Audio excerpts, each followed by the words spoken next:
Kita ke politik tanah air sebentar. Sejauh ini, Bosman mungkin satu-satunya orang yang masih belum percaya tahun 2024 bulan Februari tanggal 14, Indonesia akan mengadakan Pilpres. Cukup gila ya pernyataan Bosman ini. Apa alasannya? Pertama-tama sepertinya dana yang diturunkan untuk menyelenggarakan pemilihan raya tersebut belum terlihat. Dana tersebut besar, lebih dari 120 triliun kalau tidak salah. Gedenya minta ampun. Di mana sejauh ini belum melihat adanya kegiatan yang masif dari KPU beserta jajarannya yang akan melakukan persiapan pesta akbar tersebut. Misalnya membuat kotak suara. Juga peraturan menterinya juga belum ada. Menteri Dalam Negeri kalau nggak salah harusnya mengeluarkan, tapi ditunggu aja. Lalu ada isu bahwa tahun 2023 adalah tahun resesi. Oke, baiklah, kita anggap saja kita percaya 100% akan ada resesi. Tapi kok tidak ada persiapan yang didengungkan ke masyarakat semua? Misalnya masyarakat harus ngapain ketika rupiah 16.500 terhadap dolar, atau rupiah jadi 18.000 terhadap dolar, atau ketika daya beli turun nggak bisa beli jualan-jualan mereka. Bagaimana masyarakat atau masyarakat harus melakukan apa?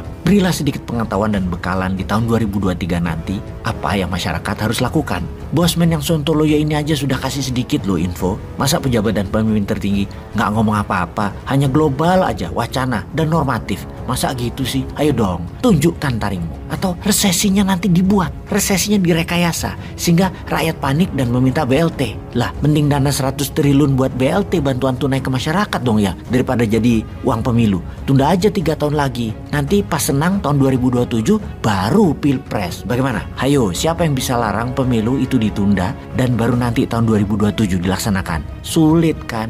Rakyat pasti pilih BLT, gitu kan? Jadi kita bagaimana? Ya lupakan politik dulu.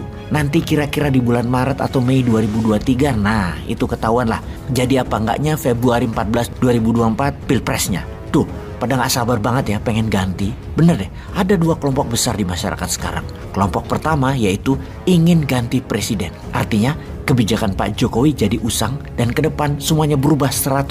Tidak melanjutkan apapun yang orde Pak Jokowi kerjakan, tetapi mengerjakan yang lainnya. Atau lanjutkan Pak Jokowi, artinya program IKN dan sejenisnya berkelanjutan. Itu belah duanya. Apa yang diartikan dengan melanjutkan? Melanjutkan artinya tetap kerjasama dengan Tiongkok untuk keduk sumber daya alam. Bernegara, para elit oligar tetap di sekitar pejabat alias tetap membela oligar. Atau juga cara bernegara tetap dengan hutang pembangunannya. Di mana per hari ini sudah naik lagi. Jadi 7.500 triliun hutang bernegaranya. Nggak tahu lagi deh 2 tahun lagi ke depan. Mungkin sampai 11.000 triliun kali ya. Pengusaha asing khususnya Tiongkok masuk ke bisnis hulu sumber daya alam, diberi fasilitas tax holiday dan macam-macam kemudahan, termasuk boleh bawa sendiri tenaga kerja dari Tiongkok dan tidak ada alih teknologi. Gak apa-apa, pokoknya masuk aja itu Tiongkok. Kalau ganti presiden sebenarnya bukan sekedar ganti orang, tetapi ganti sistem bernegaranya. Artinya tidak hutang, solusi cetak uang berbasis produksi, perusahaan asing FDI (Foreign Direct Investment) tidak boleh masuk ke sumber daya alam, yang boleh hanya perusahaan lokal atau domestic direct investment. Jadi kita coba mereview siapa yang melanjutkan dan siapa yang menggantikan.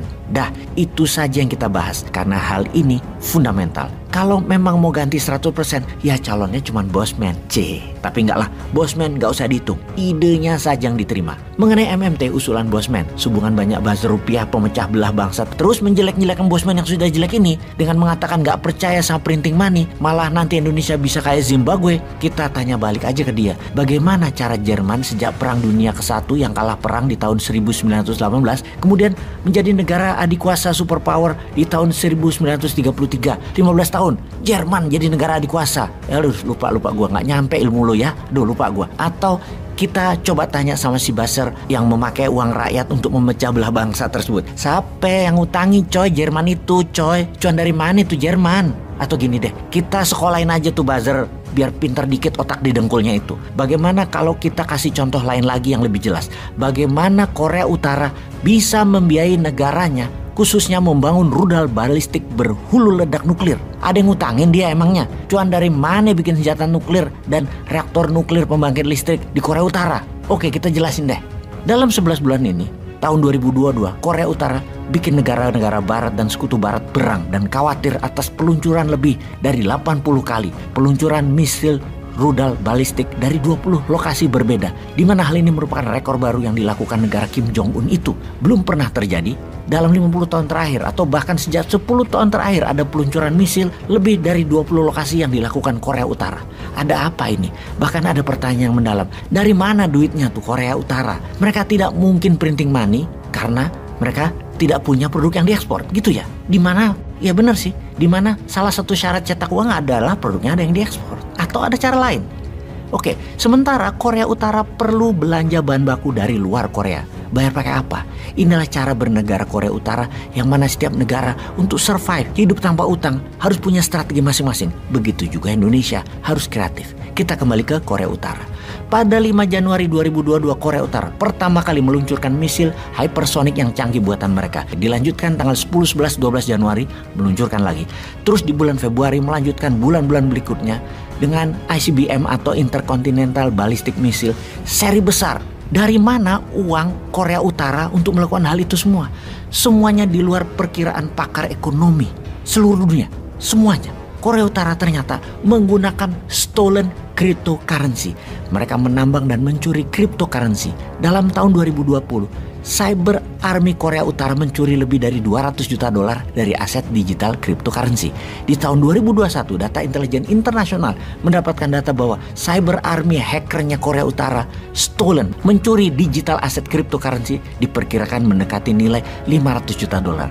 Bahkan tahun ini, Cyber Army Korea Utara sudah merampok nge-hack online game senilai 1 billion dolar. Data uang yang dicuri Korea Utara kalau dijumlahkan sejak tahun 2019 hingga saat ini adalah sebesar 3 billion dolar. Pyongyang mengumpulkan uang dari serangan cyber terhadap cryptocurrency. Korea Utara memiliki ribuan hacker kelas dunia di mana setiap tahunnya kampus militer mencetak ratusan hacker baru. Semua ini dikelola negara. Korea Utara melakukan strategi ini sejak tahun 2010. Digital aset cryptocurrency ini adalah dolar valuasi nilainya dan inilah underlying Korea Utara mencetak uang mereka di dalam negeri. Hacker Korea Utara kategorinya adalah ace cybercrime atau ace hacker, the best of the best dan jumlahnya ribuan. Mereka decoding Microsoft, mereka hack crypto mining, membuat virus komputer, memecahkan coding berbagai sumber kekayaan dunia termasuk kekayaan negara. Windows Operating System adalah sistem yang sudah dipegang codingnya oleh hacker Korea Utara sehingga bisa masuk di data 130 negara lebih lainnya. Hal ini sudah banyak didata oleh para counter hacker Cyber Army banyak negara maju dunia. Namun belum pernah sekalipun berhasil dikalahkan hacker Korea itu. Biro 121 adalah divisi serang cybercrime Korea Utara yang sangat ditakuti di seluruh dunia. Sangar, sangat canggih, rumit, dan jenius. Biro 121 adalah pasukan khusus cyber bagian dari elite agency spy-nya Korea Utara. Diperkirakan dalam tahun-tahun ke depan ini, hingga puluhan billion dolar akan dirampok di seluruh dunia berbagai digital asset selain kripto seperti NFT, saham, forex, dan banyak lagi. Maka devisa negara Korea Utara akan menjadi tebal. Printing money dikuatkan underlying-nya stolen crypto. Jadi selain memiliki senjata nuklir, Korea Utara sudah menjadi musuh yang menakutkan bagi dunia bisnis dan negara lemah pertahanan cybernya. Pinter ya si Kim Jong Un itu. Kayaknya kita harus belajar bernegara ke sana juga kayaknya.